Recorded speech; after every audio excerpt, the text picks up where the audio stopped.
What's up, everybody? I hope you're having a great day. I got two of my handsome gentlemen here. Dude, we're gonna ask some fun questions today. If you all know, we got Simon and Noah, and I'm just kind of curious. They have no idea what these questions are gonna be, so we'll see how good they are on the spot. Question number one, what is the best house hack you have seen? Yeah, it could be any type of hack. It could be a way that you pay for the house. It could be like something that somebody did crazy inside the house. I don't know if you call it a hack, but I feel like a lot of people don't realize that they could use income from their rental to help them get to their next home.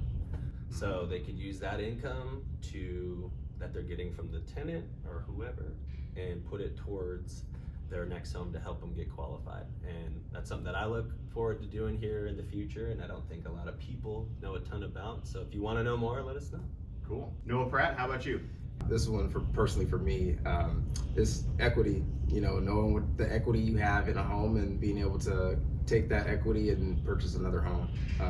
For me, that's what I want to do eventually, and I think that's the best one. Cool, I like it. So a couple things. One is if I go back in time with crystal ball, I think the very first place I would have bought, and I've said this before, is to buy a multifamily property. Because realistically, the first house that you buy is not the one you're going to stay in forever. Right. So if you can tough it out for a couple of years, stay there in a good neighborhood, enjoy your spot, keep it as a rental, move on to the next one, I think is super good. The second thing too is that for some of you folks out there that have lived in your house for a really long time, and maybe you want to downsize and maybe you want to like give it to a family member or a kid or something like that, you can also gift the equity in your house for a down payment. So one way to try to, tee up maybe your kids for living in a house right now, as we all know, is very expensive. So that could be some ways to kind of shelter some of that payment burden. Second question, how far have you driven to go show a house? Man, I have driven all the way up to Granite Falls, in Snohomish County. That's probably the farthest that I've driven. Probably takes about 2 hours. Yeah, definitely takes time, being in the car, but that's what we do. It's part of the job. And how about you, Simon? I was by boat as well. Oh. So took a ferry up to the San Juan Islands. So, drove up to, what was it, Anacortes, I think? And then headed out that way. Luckily, it was raining, so we didn't have to stay too long. Nice. We weren't touring a ton, but that's definitely the furthest one. At one point, I'm like, I hope they like it. Yeah, that is far for sure. I think the farthest for me is like over by Chelan. I think was the farthest that I drove. So not too bad if you go early and come back. And obviously it's a gorgeous drive. It's got to be for the right reasons though. So if it's too far out, we'll get you dialed in with somebody that's in the area. Right. But for some folks, and if for the right reasons, we'll go out there and check it out. So question number 3, tell me a feel-good real estate story. Something that like you're like, oh man, that was worth it. Like that was challenging, but at the end of the day, you're like, man, I'm so proud to be a part of the process with them. Yeah, well, for me, luckily, it was one of my first transactions ever. And I'll be honest with you, I really didn't know what I was doing. Just asking John and leaning on Alec a ton and acting like I was. But when we closed, the wife hugged me and cried and said she couldn't do it without me. And it was super moving just because like I said, honestly didn't really know if I had a grip on real estate in general, and 2, they were she's crying, telling me how she can do it without me, and that's always stuck with me because I've definitely tried to, of course, hone my craft and get educated in what I do. And when people, like I said, so lucky that I did a good job and it worked out, because it just stuck with me like, wow, if I don't know what I'm doing and she's saying thank you so much, once I do, it's gonna be even better. So that stuck with me to just always be professional and be on point, because people, they trust you, right? And it was moving for me.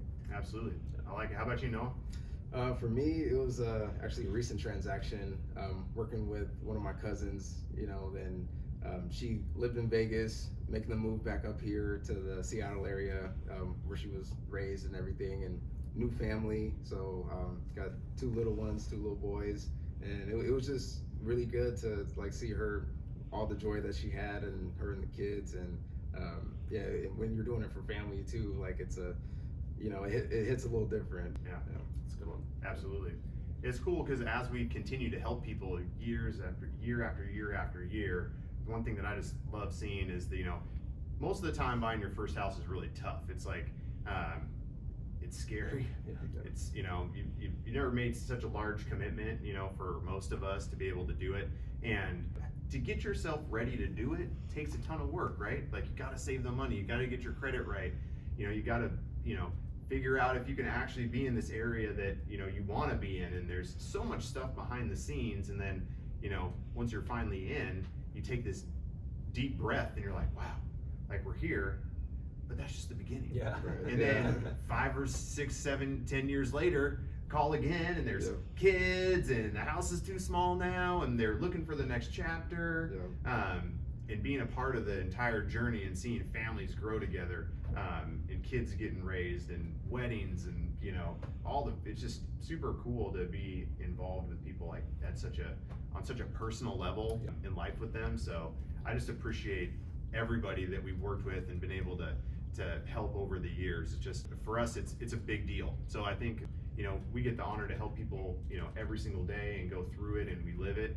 But, we end up jumping back in and doing it ourselves, and, like, man, it kind of brings back all those emotions, like, holy smokes, we kind of forget sometimes how much goes into it. Again, we super appreciate everybody that we've been able to help over the last almost 20 years. It's been pretty cool. So, all right, I've peppered you guys with questions, so I want you guys to ask me a question. Random question, any question. PG, though. I got one for you, John. Some people know, some people don't. John was a huge car guy in high school. This guy loved the cars, part of the lowrider club. Yes, sir. What was your favorite car growing up that you had that you were proud of, or maybe that one that got you to the next one? Or so, funny car story. So I was so mad when I got my first. I had a little S10 pickup truck that I drove all the time. I remember John in that S10 but I was so mad that I got that. I really wanted my mom. The car that I learned how to drive on was my mom's. It was a 1988 Honda Accord 4-door stick shift. And man, I wanted this car so bad. I wanted it so bad. And my aunt gave me this pickup truck. And I was just like, so frustrated. I'm like, I wanted the Accord. I wanted this Accord so bad. And lo and behold, everything happens for a reason. And I fell in love with that truck, and I worked on that truck every day for years and years and years. I probably had that truck for like 10 years, and always working on it, tinkering on it, and that's kind of how everything started. But it was not, it's not what I wanted in the moment, but come to find out, it's exactly what I needed. Yeah, there you go. Yeah, that's cool. I thought it fit you well. Yeah, yes, it did. All right, Mr. Pratt, hit me. Okay, here's one that I actually don't know. Okay. What's your favorite sport? That's a tough question. I think the obvious answer is hockey, because it's the only sporting event that I pay for tickets to. So I guess that's probably going to be it. Now, I did not play a lot of sports. I skateboard all the time, the free sport. Yes. I did play football for one season in junior high. Okay. Yes. How good do you think I was? I'm trying to figure out what position you play. Yeah, guess what position or positions I played. Running back. Nope. Corner. Nope.